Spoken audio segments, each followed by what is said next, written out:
time to start getting our garden beds ready for planting. And we've got some cool season transplants we're going to be planting, and also, of course, our warm season plants as we get closer to April. But before we get any planting done, we need to make sure that our beds are ready. So today we're going to talk about making sure that our beds are ready and how to do that.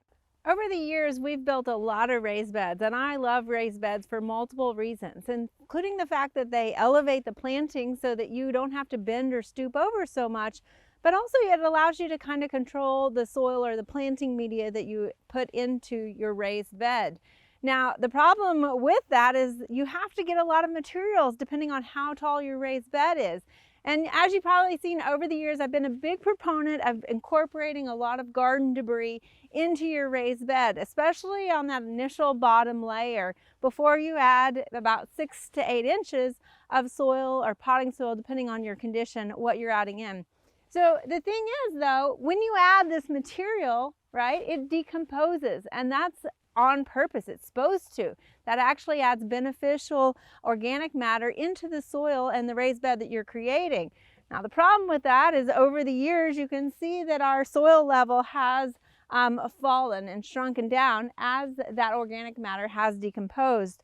So it's that time of year, we're getting our gardens ready, and so we need to evaluate what we need to do with some of these. Now the first thing you need to do, of course, is take out any irrigation that you might have so we don't bury our irrigation lines.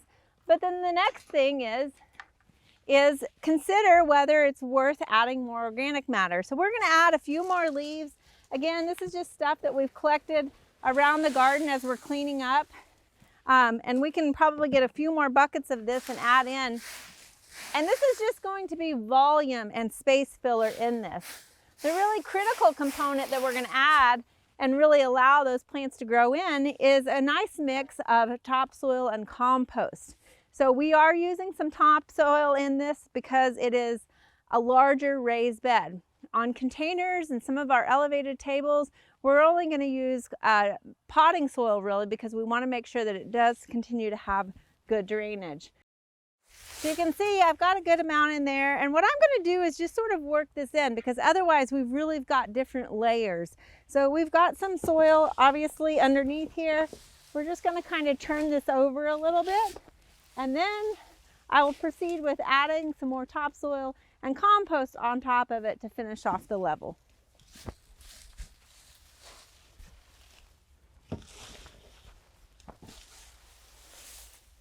So we're just going to continue to bring up our soil level here. So now that we've got our bed filled, we're just going to sort of smooth this out, and we pretty much have it ready to go and ready to plant. And that's kind of the nice thing about this early spring time, is to get your beds ready. So we've added compost and topsoil and incorporated that in with the leaves below. So we're really kind of churning that in so it's kind of the same consistency throughout. And when we do plant, we'll probably top dress with a little fertilizer, and that fertilizer will further help decompose those leaves so that they're not stealing any of that nitrogen from our plants. So we've got our bed here ready to go, but I want to show you or give you an update on one of our raised beds that we built a couple of years ago. And this was our straw wattle garden. You might remember this little segment that we did as kind of a fun idea. And this is using one of those erosion straw tubes that you see in construction areas. They're about $45, and it was kind of an easy proposal to make a raised bed. Well, I want to give you an update in the fact that you'll probably only get maybe 2 growing seasons out of this. So you can see here the material that held the straw wattle. And so this is the straw. It of course is going to decompose, and that's what it should do. But this sort of leaves this plastic in your garden bed, and it's no longer holding up the edges. So it's nice that we put these pavers down as a perimeter. We can still utilize this, but I'm going to go ahead and pull up this plastic, and then again we will add more soil to this bed also.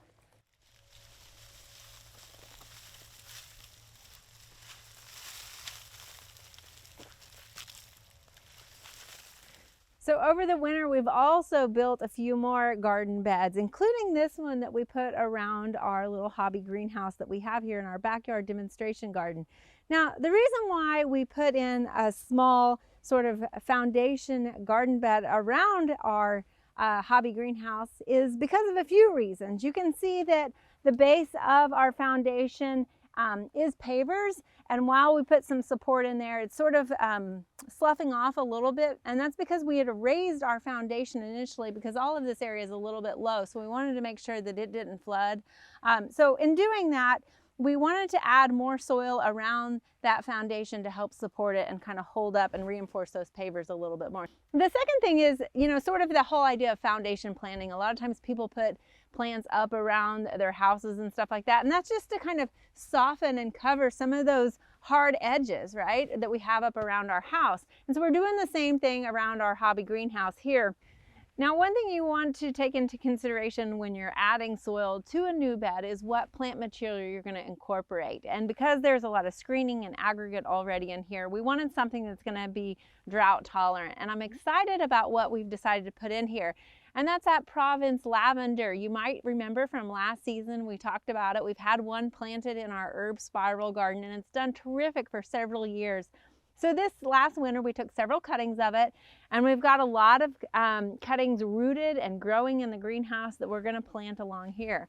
Now, lavender likes a lot of good drainage, and so it should get plenty of that with this aggregate. It's kind of this really small crushed up gravel that's going to allow for more pore space and drainage around those roots. So we're going to mix that again with some compost and topsoil and get this filled in, and we're going to fill it up to again reinforce our foundation, and it will be ready for those cuttings to plant soon.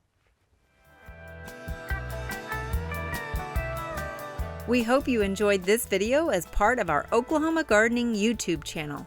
You can also find even more videos on the OK Gardening Classics YouTube channel. And join us on social media for great gardening tips, photos, and discussion.